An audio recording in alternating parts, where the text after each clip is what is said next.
Salam analisa, salam kehidupan, salam sehat. Sahabat-sahabat AK, tolong disimak sampai habis biar tidak gagal paham. Sahabat-sahabat AK, 2 tahun lebih kita mengikuti kasus ini. Dahulu kita berharap semoga pelakunya ditangkap sama penyidik, dan setelah itu cepat diajukan ke pengadilan. Ternyata bukan ditangkap, menyerahkan diri. Nah, ini prosesnya jadi beda lagi, sahabat-sahabat AK, kan seperti itu. Tapi nggak apa-apa, sahabat-sahabat AK, kita dukung saja pihak penyidik untuk menuntaskan kasus ini. Yang penting sudah ada satu orang mengakui perbuatannya, sahabat-sahabat AK. Ini kan pemahamannya. Jadi kita membahas pengakuan versi dari Danu sebenarnya, sahabat-sahabat AK. Ini kan pemahamannya. Adapun yang lain, misalnya Pak Yosep dan lainnya menolak, itu harus kita hargai gitu kan. Nggak mungkin dong kita harus kata Danu ini kita harus ikuti, tidak gitu.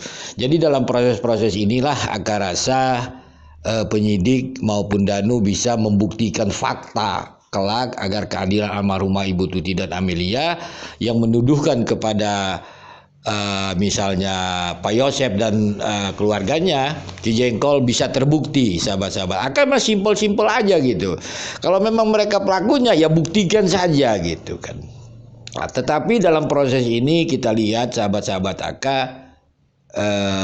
kemarin pemberitaan ternyata tim penyidik lagi mencari golok, terus istilahnya mau TKP di polisi lain lagi, terus mengadakan oleh TKP dan sebagainya. Berarti apa intinya? Proses lagi, sahabat-sahabat AK. Walaupun begitu, sahabat-sahabat AK, tentunya kita tetap dukung.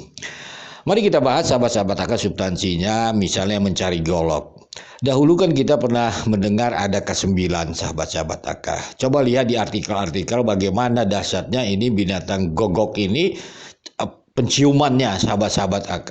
Ini dahsyat, sahabat-sahabat AK, binatang yang anugerah diberikan Tuhan, penciumannya luar biasa, sahabat-sahabat AK. Tentunya dalam analisa AK, kalau golok itu ada sekitar TKP pada saat itu, tentunya K9 akan mengendusnya, sahabat-sahabat AK. Jadi di sana, sahabat-sahabat AK, kita lihat juga ada saksi yang digigit K9, kan seperti itu ya. Ternyata ya dia mengakui pelakunya. Begitu juga kalau golok itu ada di sana, mau ditanam atau bagaimana, tentunya penciuman K9 itu akan mengendusnya, sahabat-sahabat. Tetapi kalau kita lihat kan tidak ada endusan di sana, di sekitar TKP itu. Jadi ya kita doakan saja golok itu ketemu, sahabat-sahabat AK. Lalu apa yang kita bisa analisa lagi? Misalnya kan di sana ada cerita warnet, kan ada cerita menghubungi Pak Yosep, pecel lele dan sebagainya. Dari sana kan sebenarnya gampang lah rasanya. Sudah ada pengakuan misalnya kan seperti itu dia pelakunya, ya tinggal tunjukkan saja catannya atau komunikasi melalui HP.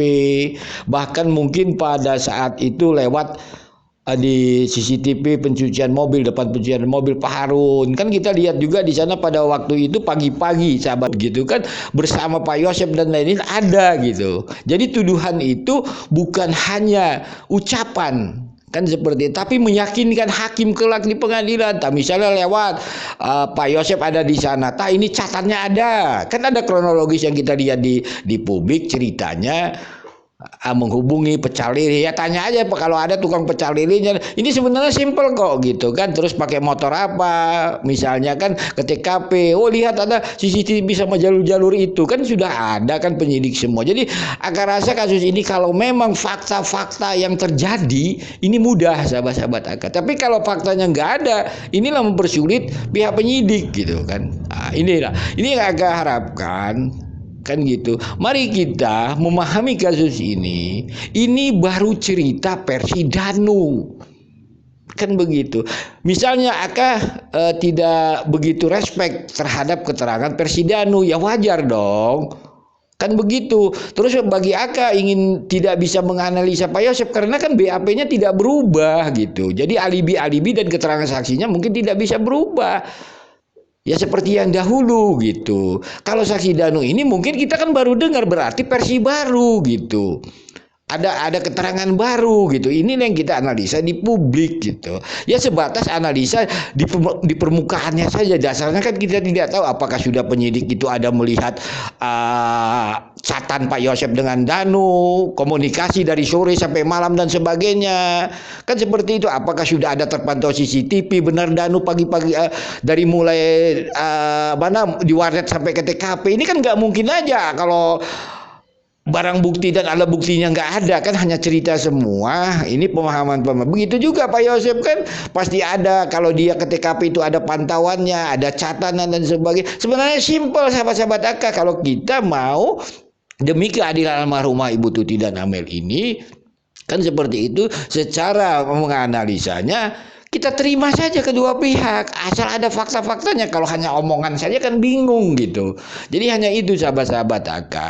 Semoga pertama ya agak harapkan walaupun di polisi lain dan sebagainya itu kinerja penyidik lah kita doakan, yang penting goloknya dapat aja lah dulu kan, seperti itu kan. Ya mudah-mudahan goloknya itu nggak jauh dari sana gitu kan, karena udah ada ke-9 lah dulu gitu. Sekali lagi sahabat-sahabat AK mengingatkan, AK dan teman-teman tidak membela siapapun. Kalau Pak Yosep bersalah, hukum aja seberat-beratnya. Nggak pantas itu dibela. Tetapi izinkan kami. Kan begitu. Menganalisa ucapan Danu ini ya nggak masuk di akal juga gitu. Sama dengan keterangan dia dahulu tentang Erok, tentang Banpol dan sebagainya gitu. Sebab ini baru versi Danu.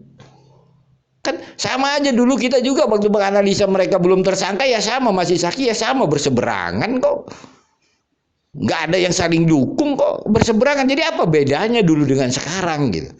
Ya sekarang karena ini masuk ranah penyidik, tentunya di tengahnya ada penyidik. Nah ini buktinya, ini barang buktinya, ini bawa ke pengadilan. Kalau dulu kan kita ya saksi dan dengan Yosep ya berseberangan terus gitu. Ya sekarang berseberangan terus gitu.